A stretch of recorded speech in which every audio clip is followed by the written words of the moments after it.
Let's try this again, Ash. All right, what you got? First, I want to apologize. So, let me continue. If we start with Leviticus 25, right? Leviticus 25. Let's go there. Hold up. Give me 1 second.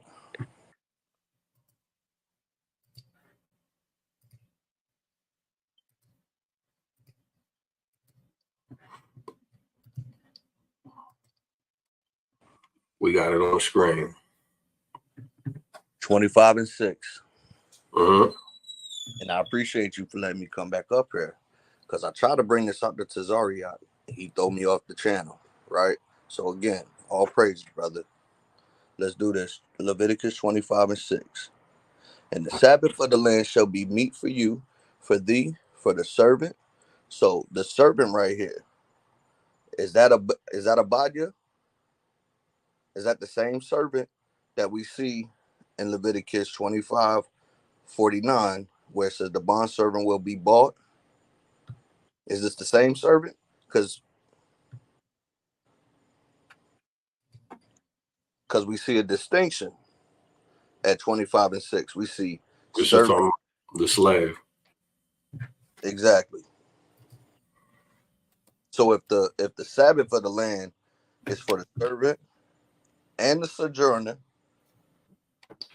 your cattle, it's at the 7th year, it should be meat. Nobody should do no work. How is the non-Israelite not included? What do you mean? How is Because the non-Israelite not included? Like, why are you saying that? because you said the bondservant is you're making the point that Israel inherits these people forever, right? Uh-huh. And that it's somehow a bad thing for these non-Israelites, as if it's a negative thing. You know what I don't understand how you equate that to something negative when it's a positive that they are able to rest just like this. I don't know what you mean, because like when you pull up a text that we're not talking about, like we're talking about the latter part of Leviticus. So when you pull up an aspect of the chapter that we're not talking about and you ask me a question as if we've been discussing it, I'm just confused. So the best thing you could do is ask for my stance on this. Well, what is your stance? So let's just read it. It says, and the Sabbath of the land shall be meat for you. And I'm going to entertain some other translations. And the Sabbath produce of the land shall be food for you. But you may eat whatever the land produces on its own during its Sabbath. Whatever the land yields during the Sabbath year will be food for you. The Sabbath of the land shall provide food for you, for yourself and for your male, female slaves. The sentiment seems to be continual here when dealing with this law, and it has just as much to do with the servant as it does for the hired servant, and it's about the land. The way that I would address this is that just like what is it, Deuteronomy 19, the Torah is something that even the slaves have to follow. It's all one standard, one Torah. So with regards to that, the food of the land is okay for the stranger to eat. It's okay for the servant to eat, whether it's the slave or the hired servant. That's my takeaway from it. Well, I mean, so we know that there's a situation where I don't know what the specific verse is, but it says after the year is done, you can live off of that year, right? When you let the land Sabbath, You're right? supposed to eat what's been picked. You can't pick more. Like you're supposed to not keep working the land. So that's, you reap a harvest, and then you're supposed to eat what was reaped to that harvest. Is this not the same situation that's going on at this 7 year when they are Yeah, doing? that's what it's talking about, where it says that the Sabbath of the land. So nobody is working then, right? We all just eating off of the land. No, the land is not working. Nobody's working the land, but we could work our sheep. We can shear them. We can sell the wool. There's other things going on aside from working the land. So this is the Sabbath of the land. It's not talking about an actual 1 day Shabbat. This is talking about letting the land itself rest. Well, it goes on to say that even the cattle, the little beasts that are in our land, shall all the increase thereof be meat. And for the cattle, yeah, so for the cattle, everything that's in the land shall be an increase for even your animals, which sounds to me that they not, they're not doing any working, they not pulling nothing.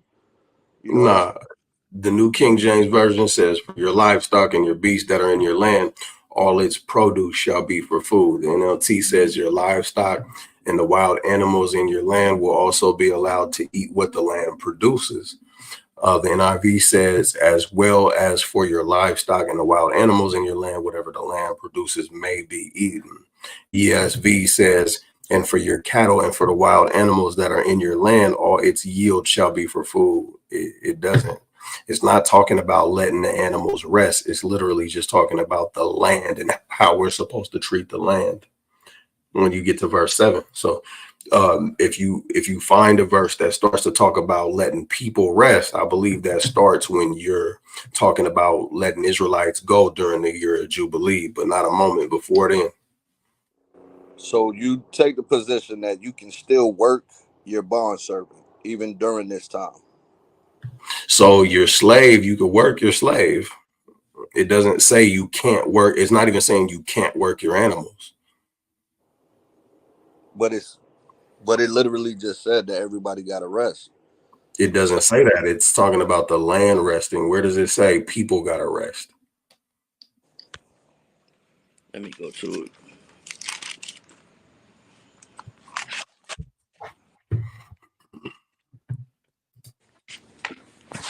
Hold up. Leviticus 25:6. Yeah, that's a misinterpretation. It's just talking about letting the land rest. But in the 7th year shall be a Sabbath of rest unto the land, a Sabbath for the Lord. Thou shalt neither sow the field nor prune the vineyard. So there's no working at this 7 years. You should That's not talk, sow, that's talking about the land. but somebody got to sow it though. It say the land can't sow itself. So if there's rest from sowing the land, there's other tasks to be done that don't have anything to do with the land. That's like saying all Israelites did was farm, and it's just not the case. There was blacksmiths, there were builders. You understand what I'm saying? Hmm. There's war. So soldiers don't get released from duty because the land is resting. It's just with regards to how you treat the land. This is a term called not allocation, delegation. So if I got 20 brothers and we're all showing up for camp, everybody's not going to be standing on the line. Let's say the law said you can only have 10 brothers on the line. That's not saying you can have only 10 brothers at camp. So Hmm. it's very important that we look at the totality of things. This is saying how to treat the land. This is not how to treat individuals. This is talking about the things that you cannot delegate to certain individuals. So I cannot delegate that the stranger works the land. I can't delegate that the hired servant works the land, but it doesn't say that I can't delegate them to do household chores. It doesn't say that I can't send them walking 100,000 miles to deliver a package because I said so. It's simply about how to treat the land. Okay. Hold on real quick. Hebrew of Hebrews question. During the kingdom of heaven, do the slaves get off during the Jubilee, aka Edom? Edom's gonna go extinct, whether that's in labor or of natural causes, you name it. The best answer is a slave gonna be a slave, period. And when it comes to a slave, you can own them through perpetuity until you decide to let them go if you want to let them go. And their children and their children's children. So no, they don't get let go during Jubilee. That's only for your brother, an Israelite.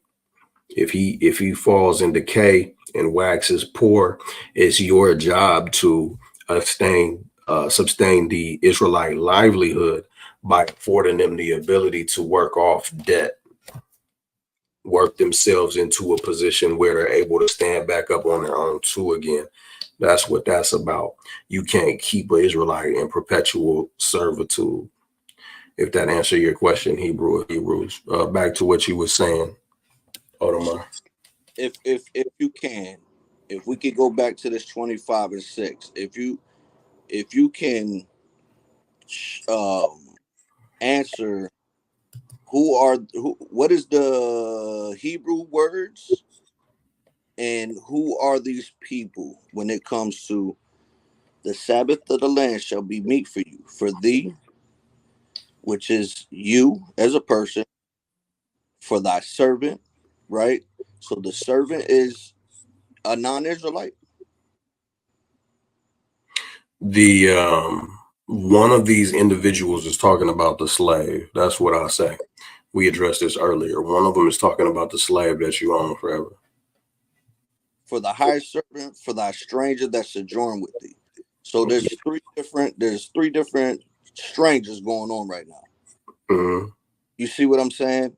So to my understanding, if it's talking about the Sabbath of the land is applying to these three different servants, we see one that is your servant, such as the bond servant that could be inherited forever, the maid, the hired servant, which could be a sojourning Israelite or even a non-Israelite who is a hired servant, and then it continues to say the stranger that sojourn, which we know that the camps, you guys hold that doctrine that the stranger that sojourns is 9 times out of 10 or 10 times out of 10 is an Israelite. So I would say that these three would apply for everything else that's going on in Leviticus chapter 25 when I it wouldn't goes. say, for one, I wouldn't say 10 times out of 10. Strangers could come from anywhere. I would say that there are cases where the stranger is referring to an Israelite, but there's people that come visit the land. Like you could be a heathen coming in town to sell some goods, for example. Nehemiah tells us about what that looked like. They would wait outside our gates and try to get us to come outside the gates on the Shabbat. So he would make sure that the gates are shut when the Shabbat come, so that those strangers aren't able to exchange in commerce on the Shabbat.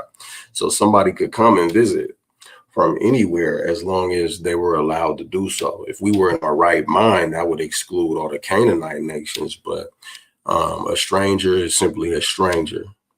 The rest just has to reveal itself based on context. So how does loving your stranger fit into the context of, okay, hold on, let me rephrase it. So those mercenaries that you just said that are waiting outside the gates, Not that mercenaries. I'm talking about people selling goods. okay, so traders, people who are trading goods. These people are only they are considered as the guard or they are just simply Nakar. There, there are people who are strangers. But how would we see that in the Hebrew? Show me a text and then we'll look at it. Well, I'm only asking because Leviticus 25:47 it says, and if a sojourner or stranger wax rich by thee, and thy brother that dwell by him wax poor and sell himself to the stranger or sojourner by thee. We see that this stranger is a guard, and we know that the sojourner is a tosab, right? So is the Tasab different than the Gar, or are they interchangeable? I don't know offhand actually, And do but they? what I do know is that the bondmen and the bondmaids, the slave, they're supposed to be from amongst the Goy. That's what I do know. I would also say that this is something that we will see in the kingdom. This is something that we will see how the rod will be ruled, how the rod will measure people through, you know, becoming great in the kingdom or less in the kingdom. You know what I mean? But just to wrap it up, the last thing I want to say about just non-Israelites being saved, since this was like the bulk of the topic, I was in and out listening to you. One of the guys brought up the Gibeonite and how they deceived Joshua, right? He said, Gideon. oh, okay, oh, what, Gideon? Yeah, he said something about Gideon. No, it wasn't Gideon though. The scriptures read that it was Joshua. I'm pretty sure it was Joshua. He might have said the wrong. Either way. Joshua made these people as drawers of water and hewers of stone, Yeah, right? So, to your recollection, why would he make them drawers of water, hewers of stone? because he thought that they was from a nation that was acceptable to take into slavery. Um, he thought that let's just read it. Let's just read it. You know where I'm about to go next, right? You know what my next point gonna be, right? Um, of course not. But I'm in Joshua 9, and let's just 1 second so I can pull up the whole narrative.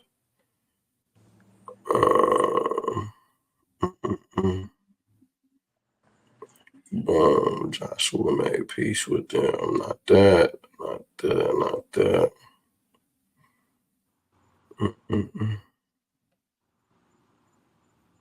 Just 1 second. So boom. So we're in Joshua and we're in chapter 9, verse 9. I'm gonna pull that up for y'all. Joshua 9, 9. So let me actually start up a little bit higher. I'll start at verse.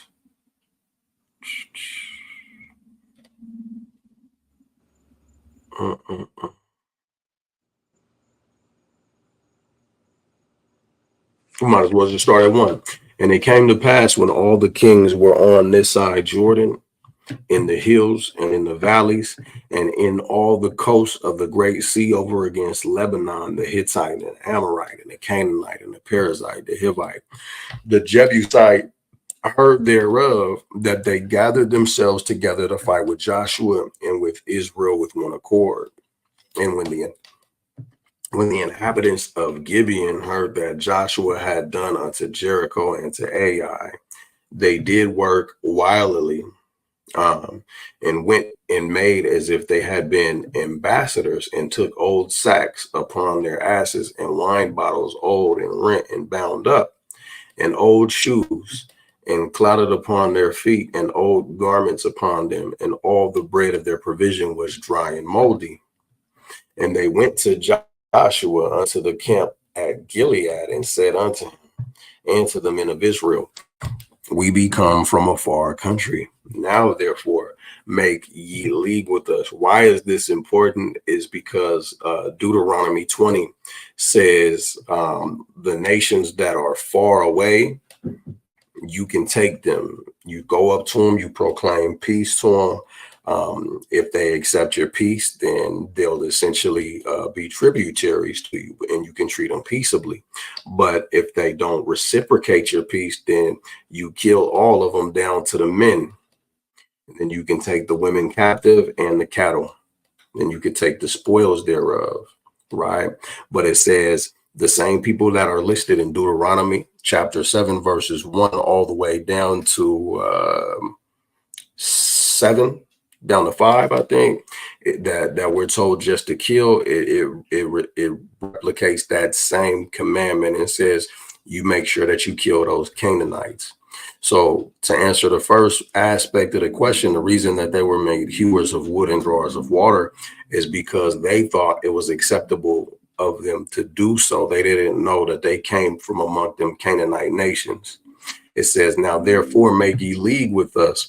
And the men of Israel said unto the Hivites, peradventure ye dwell among us, and how shall we make a league with you? And they said unto Joshua, we are thy servants. And Joshua said unto them, who are ye, and from whence come ye? Are you from these Canaanite nations? They said tripping essentially. And they said unto him, from a very far country thy servants are come because of the name of the Lord thy God. We have heard the fame of him and all that he did in Egypt, and all that he did to the 2 kings of the Amorites that were beyond Jordan, to Sihon, king of Heshbon, and to Og, king of Bashan, which was at Ashtaroth. Wherefore our elders and all the inhabitants of our country spake to us, saying, take victuals with you for the journey, and go meet them, and say unto them, we are your servants, therefore now make ye a league with us. So they essentially are trying to manipulate the children of Israel. This is our bread. We took hot for our provision out of our houses on the day we came forth to go unto you. Now behold, it is dry and moldy, and these bottles of wine which ye filled were new, and behold, they be rent, and these are garments, and our shoes are become old by reason of a very long journey. And the men took their victuals and asked not counsel at the mouth of the Lord. And Joshua made peace with them and made a league with them and let them live. And the princes of the congregation swear unto them. And it came to pass at the end of 3 days after they had made league with them, that they heard that they were their neighbors and that they dwelt among them. And the children of Israel journeyed and came unto their cities on the 3rd day. Now their cities were Gibeon, Sephirah, Beeroth, Kirjath Jearim, and the children of Israel smote them not, because the princes of the congregation had sworn unto them by the Lord God of Israel. And all the congregation murmured against the princes. But the princes said unto the congregation, we have sworn unto them by the Lord God of Israel. Now therefore we may not touch them. This we will do to them. We will even let them live, lest wrath be upon us because of the oath which we swear unto them. And the princes said unto them, let them live, but let them be hewers of wood and drawers of water unto all the congregation, as the princes had promised them. So there's your answer about why. Now, my why would be because it was in the covenant. He made them drawers of water and hewers of stone because of Deuteronomy 29, 29 and 9.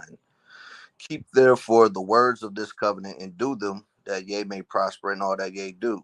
Ye stand this day, all of you, before the Lord your God, your captains of your tribes, your elders, your officers, with all men of Israel, your little ones, your wives, and thy stranger that is in thy camp. And notice that it's a comma there where it says, from the hewer of wood unto the drawer of thy water, which and thy stranger that is in thy camp, from the hewer of the wood unto the drawer of the water. Right? So it is the covenant to make those who proselytize themselves or convert themselves into the house of Israel. But being that they lied, right? Joshua could have been like, you know what? I mess with y'all, just like how Solomon did the same thing, right? He did the same thing. He made these people as tribute, the Canaanite nations as tributaries. But in this situation, he was like, nah, you know what? I'm gonna just make y'all drawers of water because it's in our covenant for one. But for two, I want this to be somewhat of a punishment because he didn't even really go. The text doesn't go in further as to were they tributaries at this time or whatever. It just makes it seem as though they became slaves. But there's so many layers to this story because you got the fact that their lives was preserved, the fact that he made peace with them, right? So it's like a lot of ways, a lot of things you can take out of this. But I think the most important point to take from this is that the covenant reserved for the drawers of wood and the hewer of stone. So that to me ultimately means that these people who would become drawers of wood, hewers of stone, they are in covenant to be that. That is their occupation. So that means that there has to be non-Israelites who will be saved. Are you saying that these people were hewers of wood and drawers of water before they got there? No, I'm saying that So that's what. how is there a covenant that makes them hewers of wood and drawers of water? That didn't make sense. Like what you just got out of the text, you didn't get out of the text. You just put it in there. The covenant is that the hewers of the wood and drawers of the water got to keep the same laws as you. That's what it's talking about. If you really look at how it works, as an Israelite, your property is a part of your house. So you got to circumcise them. That's why you got to circumcise your slaves, because you're going to own them in your house. They are property of your house. In order to pass them down from generation to generation, they have to be kept in a holy way. It's just like if Christ told you, or if God told you, if you're going to have Jordans, you got to clean them once a week. Well, damn it, that's what you got to do. So this doesn't say anything about you have to make people hewers of wood or drawers of water. They are able to be hewers of wood and drawers of water. It is in the covenant that the hewers of wood and drawers of water are to be treated in a certain way, and that's indiscriminately according to Torah. They are to abide by the same laws as you are, but you can't say that the reason they were made hewers of wood and drawers of water in the book of Judges was because there was a covenant for them to do so. That don't make sense. So what would be the? So you saying he made them drawers of water as a punishment? Joshua chose to make them hewers of wood and drawers of water because that is a way in which a heathen can contribute towards the nation. Y'all can be our slaves. If you look at Deuteronomy 20, those are the instructions that we have for the nations afar off. It's just a matter of, do we have to conquer those nations or do those nations come peaceably? That's in Deuteronomy, the 20th chapter. I'll pull it up now, actually. I'll pull it up now. So this is Deuteronomy chapter 20. It says, let me see, make sure my screen's up. It says, when thou goest out to battle against thine enemies and seest horses and chariots and people more than thou, be not afraid of them, for the Lord thy God is with thee, which brought thee up from the land of Egypt. And it shall be when ye are come nigh unto the battle that the priest shall approach and speak unto the people and shall say unto them, Hear, O Israel, ye approach this day unto battle against your enemies, not people I made a covenant with to be hewers of your wood and drawers of your water. Let not your hearts faint. Fear not, and do not tremble, neither be ye terrified because of them. For the Lord your God is he that goeth with you to fight for you against your enemies, to save you. The officers that speak unto the people, saying, What man is there that hath built a new house and have not dedicated? Let him go and return to his house, lest he die in battle, and another man dedicate it. And what man is he that planted the vineyard and hath not yet eaten of it? Let him also go and return unto his house, lest he die in battle, and another man eat of it. And what man is there that hath betrothed a wife and have not taken her? Let him go and return to his house, lest he die in the battle, and another man take her. And the officer shall speak further unto the people, and they shall say, What man is there that is fearful and faint-hearted? Let him go and return unto his house, lest his brethren's heart faint, as well as his heart. Here's the part that's important. It says, and it shall be when the officers have made an end of speaking unto the people, that they shall make captains of the armies to lead the people. When thou comest nigh unto a city to fight against it, then proclaim peace unto it. So the brothers were under the impression that they were from these far away nations that we can proclaim peace unto. Why? Because they came peaceably. It was deceptive, but they came peaceably nonetheless. When you read the narrative, they said, look, we heard about the fame of Yahweh, and our people send us to be ambassadors on their behalf to say we come peaceably.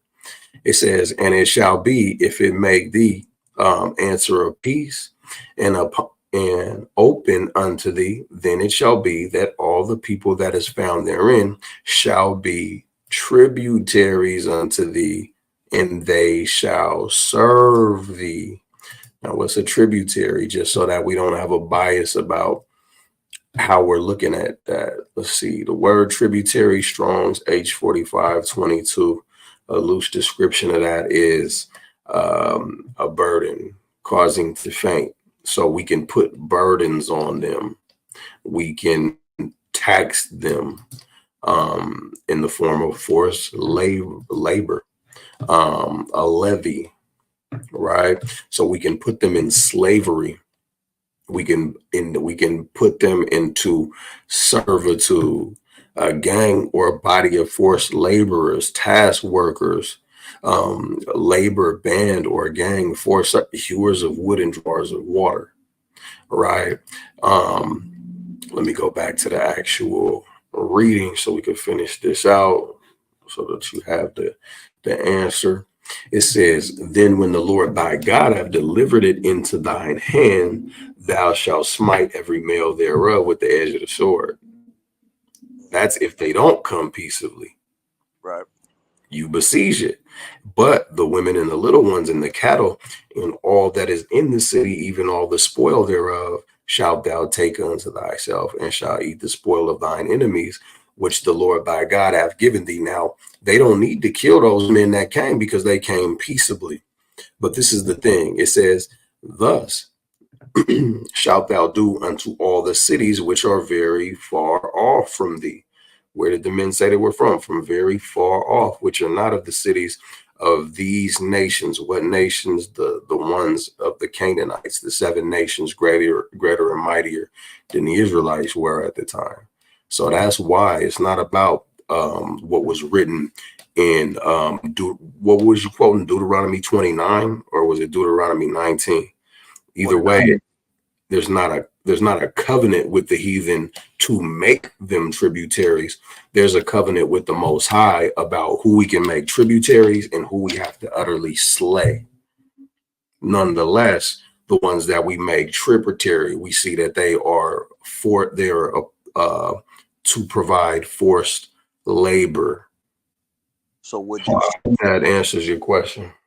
So is it not correct to say that Joshua used the law of the law that you just read?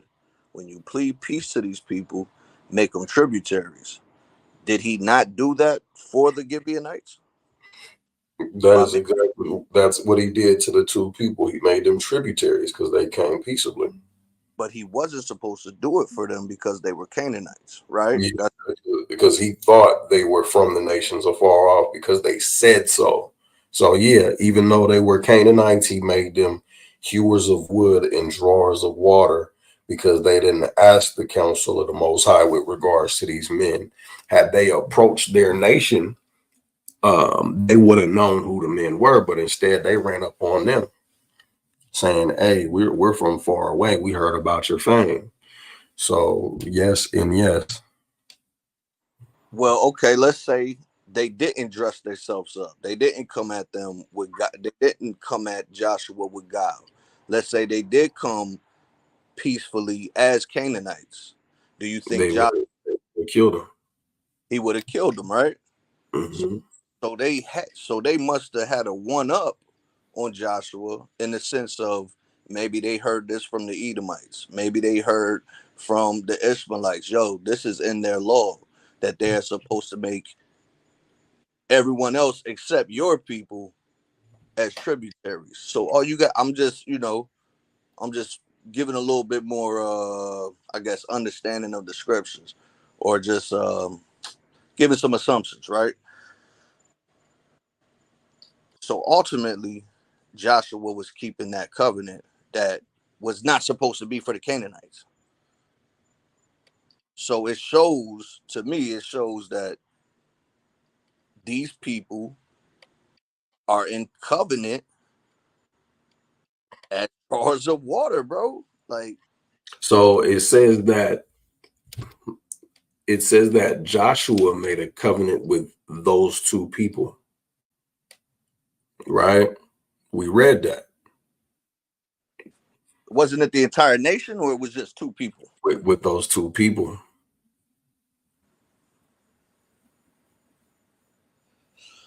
Mm, I mean, either way, he wasn't supposed to do it.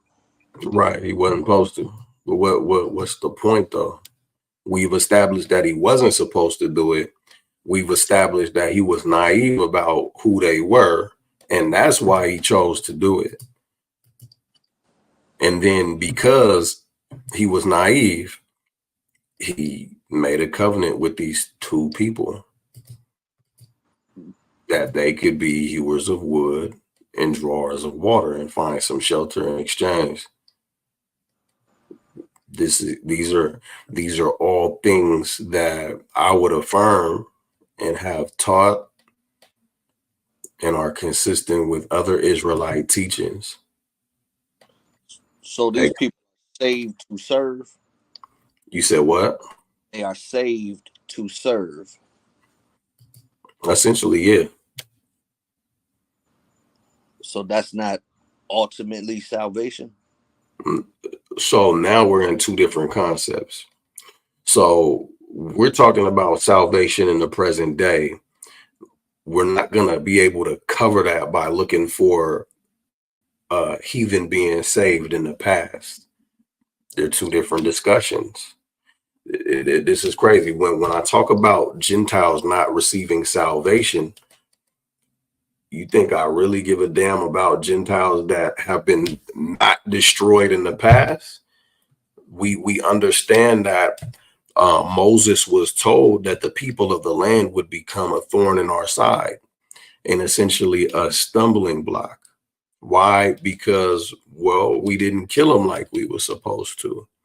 So obviously, somebody had to be selfish or naive enough to spare a Gentile, and you could call that salvation, safety from harm or danger. But guess what? That does not speak to the gospel. The gospel is not about salvation for other nations. So when people go to these old examples and say, oh, there were these two people that became hewers of wood and drawers of water, well, that was then. But what's prophesied about tomorrow is prophesied about tomorrow. And it's prophesied about tomorrow that all nations are going to serve Israel, that no more Canaanite will enter into the house of the Lord, that the Grecians shall be sold unto the Sabians, so on and so forth. I don't even understand at this point the dots that we're still trying to connect. That the Canaanite will enter into the land. I The, mean, the Canaanites, the land is called the land of Canaan. So it's not about the Canaanites entering into the land. It's about the fact that the Most High told us to kill them out of the land, and then we were punished for not doing it. so you say Solomon was going off when he was making them tributaries? Because we see Solomon do the same. We see the He rest should. No one should ever have made a covenant with a heathen nation. Right. The only thing that we have going for us is that it was a part of the Most High's plan. It was a predestination. It's predestined for us to go through the things that we went to, which is why the Most High was able to tell Moses that the people were going to become a thorn to our side. It is a contradiction of the law for us to have made the covenant. And that's the thing that's confusing to a lot of people, is that just because it happened don't mean that it's reflective of a positive. The Most High has used positive and negative to mold the environment into what it is now. So yeah, it was a mistake that's going to lead to our victory in the end. Yeah. No, I understand that. I understand that. But okay. I do feel like you wasn't able to answer the whole Tasab and Gar. Yeah, I wasn't, because I wasn't reading it in Hebrew, If but we it's regardless. can, if we can get that, Regardless, the heathen are slaves, bro, and they're gonna be slaves, and there's no, just I feel nothing you. I can do about it. I feel you. I feel you. But I want to get. I want to be able to get down to this because I What don't. what do you want to get down to? If you could translate it to English and make your point without making this have to take much longer, that'd be fantastic. Nah, I already know you done been up here for damn three. It about to go on 4 hours, bro. If we can, if we could set up something concerning the Gar and the Tasab, I'm that not gonna do this with you again, brother. To be honest, so if you want to get it out now, you can. Because we had talked for hours on this topic, and I'm not gonna lie, you're forcing it. We could go in the guard, we can go in the Saab, all of that. But I mean, for the sake of time, I don't really want to keep oh, forcing it, as you said. You know what I mean? I don't want to keep pushing a point and keep going around in circles and shit. But yeah, yeah, no, nah, we dead. Me and you are dead in this discussion. All in all, this is talk number 3, I believe, we've had on the subject matter. So after this, brother, no, we could talk about other topics in the future if need be. But as far as I'm concerned, you keep bringing the same points, and it's like you want to see things in the text that just ain't there. We started talking about the land Sabbath, and he was trying to attribute that to people resting, and it just ain't there. You gotta just let it go and let it be. Keep the commandments. And if you're an Israelite, then it's gonna work out the way it's supposed to in the end. But we ain't saving no Gentiles here. With that, unless you had anything else, shalom. I'll say this. Ezekiel 47:29 Mhm. reiterates what's going on with Leviticus 25 and 49, I believe it is. That you know the strangers will sojourn and they will be an inheritance. They will have an inheritance amongst the land. Um, I would say that this is the way the kingdom will work. That strangers will be inherited within those gates. That is ultimately how um, Israel will make servants. Is through them, uh, proselytizing themselves. Because as the camps teach, Israel will um, put the nations under their rod, right? Pause. But and teach them the laws, right? Israel will continue to teach them the laws, which will ultimately um, bring the non-Israelites um, in a higher stature in society. In the kingdom, they will be able to practice servitude over other nations, just as you said, the Sabians. We see that the Sabians will have servants, right? So that is something that should be looked into further if we're going to only say Israel is going to have the nations in servitude and no one else is going to have nations in servitude. When we Nobody, nobody's saying that, and this is the problem. You cannot you cannot do what you're doing now, which is a straw man. I've never once heard an Israelite say nobody else is going to have nations in servitude. In fact, you having nations in servitude does not mean that you're not being ruled over. The point that we're making is that Israelites will rule over everyone under the leadership of Hamashiach. That's the only takeaway that should matter. If there's going to be an argument to be made, and debunk, you would need to debunk Israelites ruling over everyone. Who cares if other people are going to have slaves? What we Well, care about is that no one is going to serve themselves of us anymore, that the nations that spoiled us will be a spoil. These are the points. So when you find things in the Torah that contradict that, that's when you can come back to the table and say you have something substantial to argue. Other than that, it just sounds like you aren't listening to the things that as you called us, the campers or the One West brothers, it seemed like you're not listening for the sake of understanding. It seemed like you're looking for holes to where you can jump in and argue, and that's going to be everybody's fundamental downfall. You need to look for the things that we're saying in the text, not the things that you're saying. That's how I understand and debunk people, is by understanding what they're saying. And right now, all you're saying is it's a possibility for the Gentile to get a leg up. I'm going to tell you something. Everybody is going to worship the Most High one day. And if they don't, they're going to be destroyed. If they do, it's going to be peace, because the scripture says that when the righteous beareth rule, the people are going to rejoice. But we cannot get past the fact that the heathen are going to have to pay the piper for what they did to the Israelites. So everything that you're seeking for now, I'm sorry, it just ain't there. And if what is promised to the Gentiles is not good enough for you, then to hell with you and anybody who thinks like that. Not saying in this particular case that it's just to hell with you, but like the world is too full of people who want to see what they want to see in the scriptures and don't just let the scriptures be what they are. There's no covenant with the Gentiles to where they are hewers of wood or drawers of water. There's a covenant with the Israelites that if they do what they're supposed to do, and if they govern the hewers of their wood and the drawers of their water the correct way, the Most High will set them on high above the nations. I'll say our property is better than anybody else's property, but that's only if we are keeping the laws of the Most High. I think you think I'm saying that because there's a covenant for the drawers of water, that somehow makes these people, these non-Israelites, as equal to Israelites.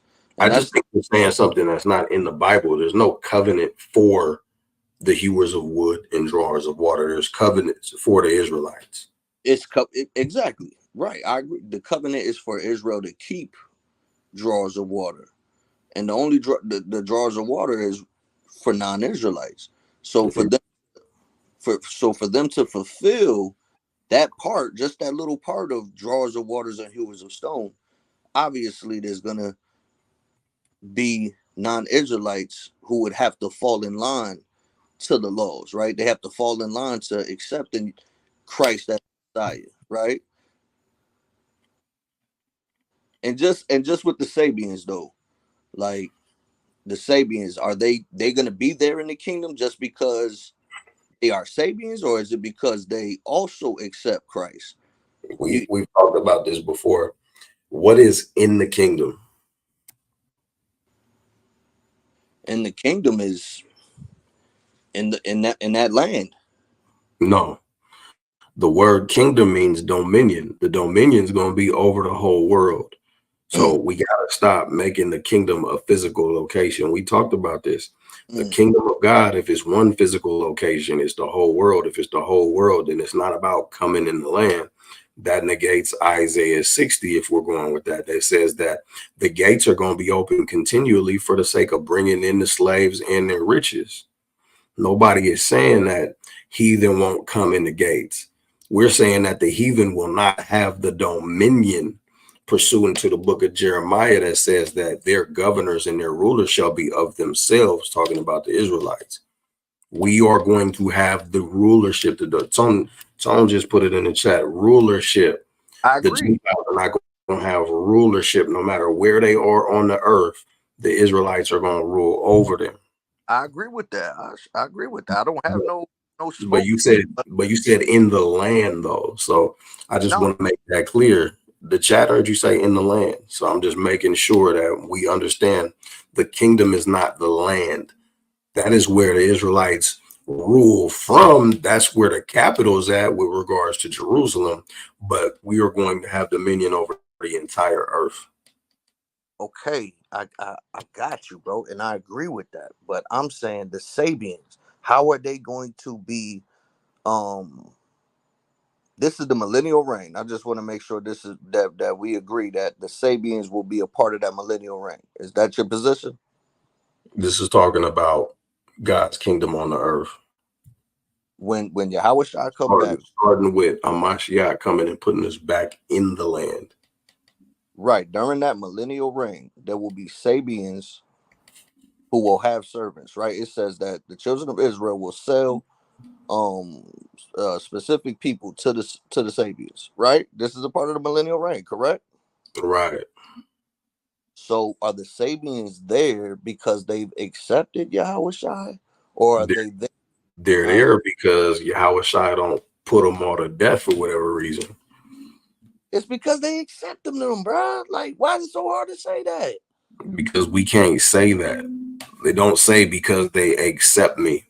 You gotta look at it. A lot of people gonna get their asses whooped just as an example. I don't understand. Okay. You're not gonna be able to. I know for a fact you're not gonna be able to live if you don't serve the Israelites. So they're gonna have to accept that. We can say that for sure. They're gonna have to get down or lay down if that's what you're saying. Sure, Basically. but we need a workforce, and that's the primary reason.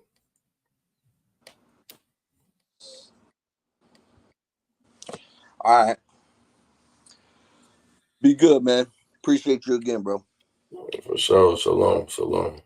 Love, man. And with that, we gonna play the rest of this video. I'm gonna close up, man.